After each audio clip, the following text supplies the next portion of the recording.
Let's race forward and talk to Hunter Woodhall, a Paralympian who is a recent graduate at the University of Arkansas. With 2 prosthetic legs, Hunter competes in track and field professionally, overcoming all odds stacked against him. Yeah, I think my life has been kind of a roller coaster of ups and downs, just figuring out a way to kind of navigate through life and figure out, 1, like where I want to be, and 2, like how I'm going to get there.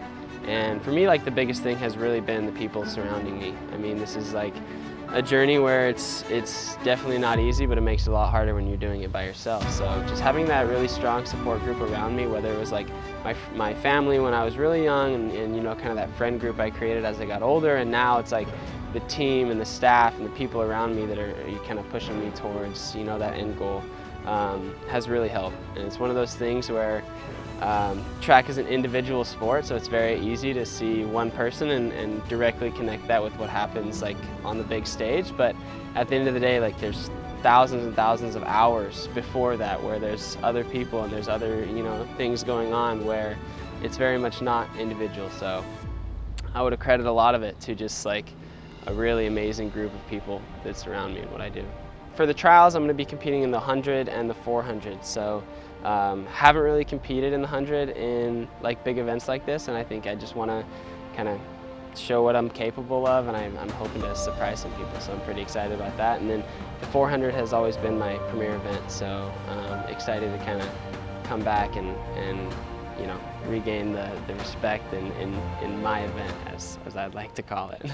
So when I was actually born with a birth defect, which basically just made my legs in a way that I wasn't going to be able to walk, and that's kind of what doctors originally told my parents. So I had my feet, but they were deformed, they were fused, so there just wasn't really a clear option on what to do. And my parents, when I was really young, went through a lot of different specialists and doctors, and kind of landed on amputation being the best option for me and the possibility of living kind of a normal life. So when I was a year old, I had both of my legs amputated, and 4 months later I got my first pair of prosthetics. And growing up, I had 2 older brothers, and it was kind of you know, a part of my life to just kind of follow in their footsteps and be like them. And luckily my family was really into sports and activities, so that's kind of where, you know, I found my start. And up until 5th grade, I was homeschooled, so I really was kind of in this close-knit group of people, and that's kind of as far as I got out.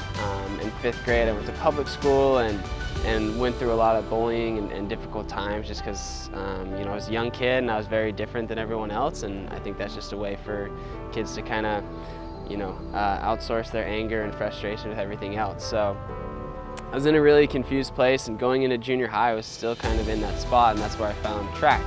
I had a few other friends that ran track and somewhere where I felt comfortable, and for the first time in my life, like it was a sport where it was up to me to decide what happened. Like I didn't have to rely on a coach to play me and not sit me on the bench. And the track was a place where I really got to see like the work I put in and the result that came out of it. And it was kind of just up to me. So I felt like I had control over what I was doing, and I really fell in love with the sport. And at the time, I was definitely not good. I was back of the pack, but like I said, it was something I really enjoyed. So just working through that and continuing to get better. And then coming into high school, I started to see some, you know, progress and started to get better and be more competitive. And going into my junior year, I actually competed in my first World Championships, and then the following year I competed in Rio in 2016.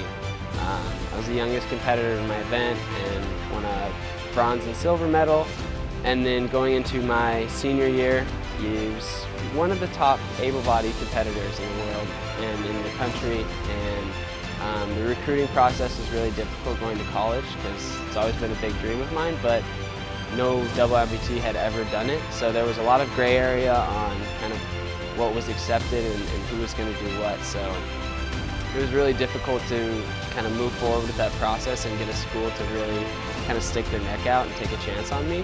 And when I visited Arkansas, that's really what they portrayed. They were here for me as more than just an athlete, but as a person. They wanted to see me get better, and they were willing to you know, put their money where their mouth is and really stick up for me and fight for me. And so yeah, I committed to Arkansas, and I've had You know, challenging last 4 years with the pandemic and everything going on, but a really amazing and rewarding experience being a part of the program.